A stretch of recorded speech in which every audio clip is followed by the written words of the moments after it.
Very dark days. Those were very big depression. Height of the depression, yeah. And so my family was very happy that I was able to work. And it was summertime, and I was out of school, and they of course thought I'd come back and go to school. But Harry had other ideas, and so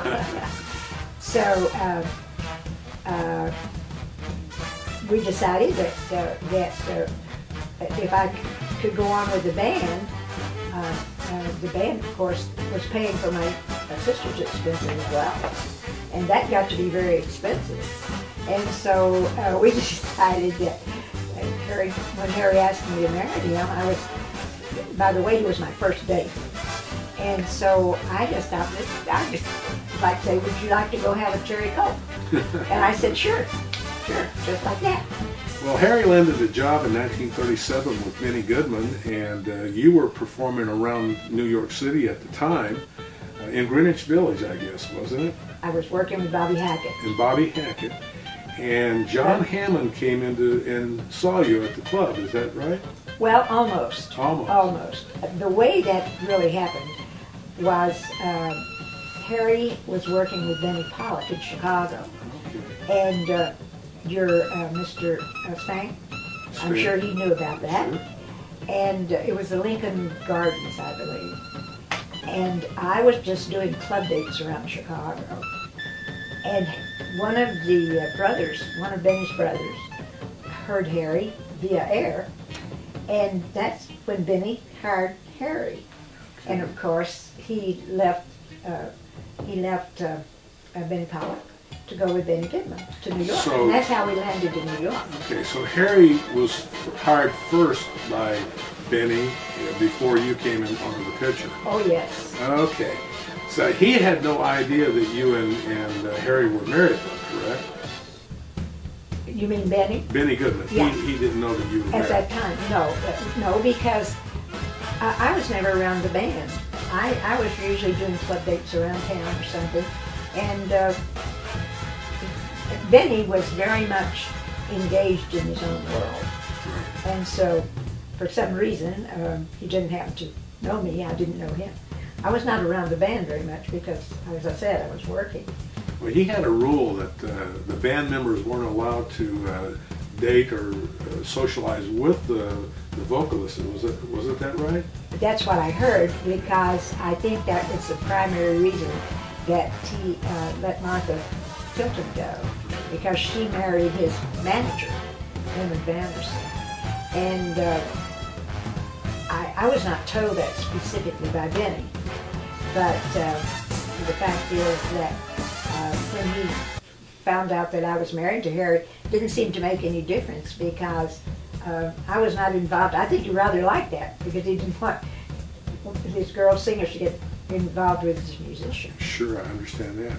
And then were you you weren't involved with the Carnegie Hall concert in 1936 with Benny? Okay. I didn't know whether you had or not. I'd also noted in my research that you and Harry were still working with Benny in New York and making, what, $200 a week? What was it like to live on such a large salary compared to everyone else at the time? Well, as a matter of fact, we were not working with Benny at the same time. Only Harry was working with Benny. And but that was a lot of money to us. And we were able to have an apartment instead of a hotel. Oh, wow. Yeah, especially in New York.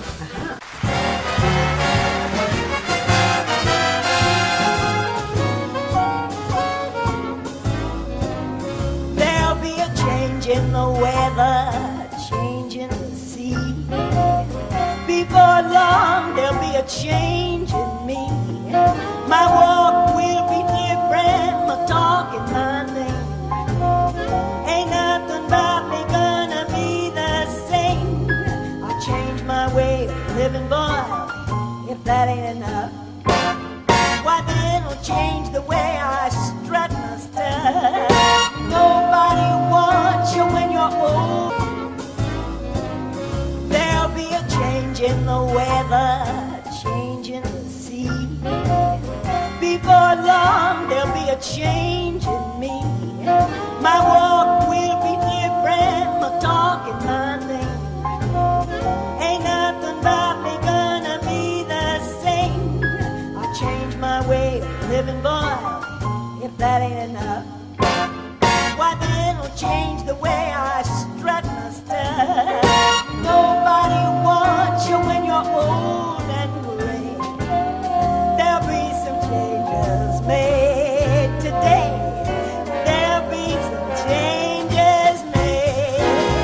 There'll be a change in the weather, change in the sea. Before long there's gonna be a change in me. My walk gonna be different, my talk and my name. Nothing about me gonna be the same. I'm gonna change my way of living, boy, if that ain't enough. Why then I'll change the way I strut my stuff, because nobody wants you when you're old and gray. There'll be some changes made today. There'll be some.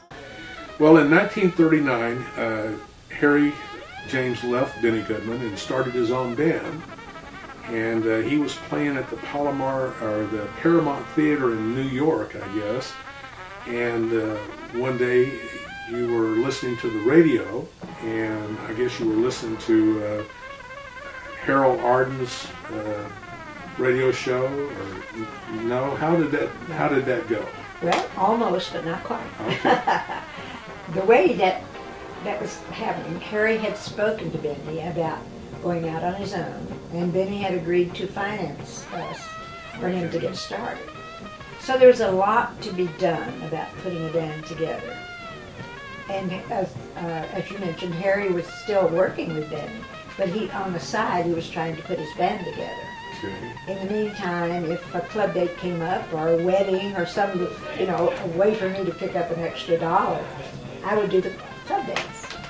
And so this particular night that you're speaking about, I think, I've told this story before, but it's kind of interesting. In those days, as we mentioned, it was Depression days. So a lot of the guys only made maybe $25, $35 a week. You don't live in New York very well. Not on that money, yeah.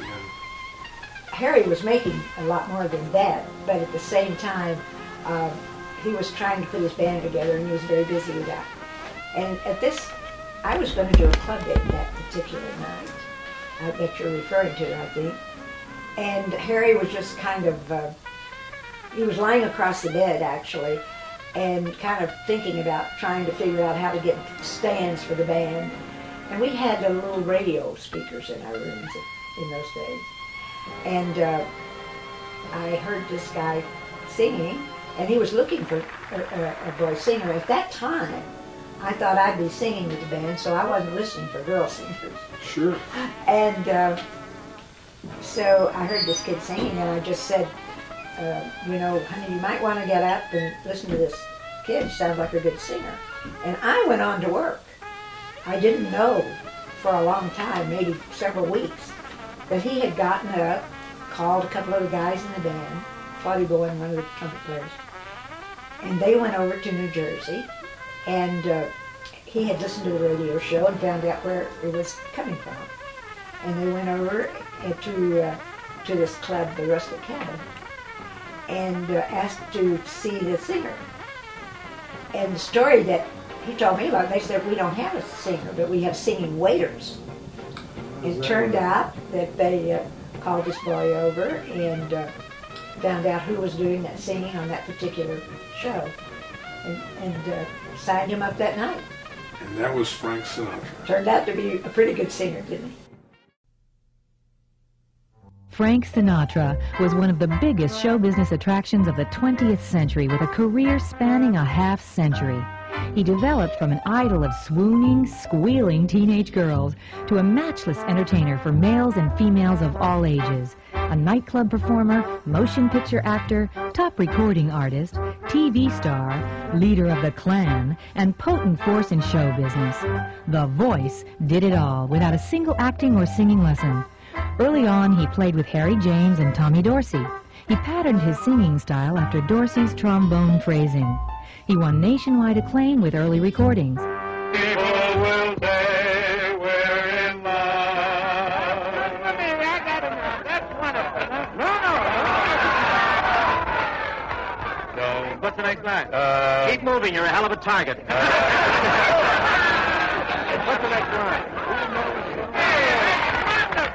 Don't dance all night with me till the stars fade from above. They'll say it's all right with me. People will say we're in love.